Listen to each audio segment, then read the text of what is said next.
భూమి మీద కుమారుడికి లోబడిన వారే కదా. ఎవరైనా ఇశ్రాయేలీలైనా ఇస్మాయిలీలైనా ముస్లిమ్స్ అయినా కుమారుడికి లోబడరుగా, పొరపాటును కూడా లోబడరు. మీరు ఎన్నిసార్లు అన్నా చెప్పండి, ఎన్నిసార్లు అన్నా ఒప్పించండి, వాళ్ళు కుమారుడిని నమ్మరు. వాళ్ళు తండ్రినే నమ్ముతారు, కుమారుడిని మాత్రం నమ్మరు.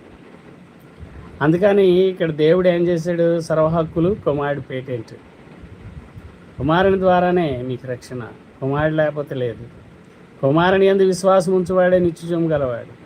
కుమారుడికి లోబడిన వాడు జీవం చూడగానే దేవుని ఉగ్రత ఉంది. But easy. కుమారుడిని ఎవరైతే అంగీకరించట్లేదో వాళ్ళందరి మీద ఆ ఉగ్రత ఉంది. అంటే రాబో ఉగ్రత, భయంకరమైన ఉగ్రత ఉంది. ఆ ఉగ్రతను తప్పించుకోవడం ఈ భూమి మీద ఎవరి తరం కూడా కాదు. దేవుని ఉగ్రత తప్పించుకోవాలనుకోవడం అవివేకం, అపనమ్మకం కూడా ఉంది. అవివేకులు మాత్రమే అపనమ్మకంతో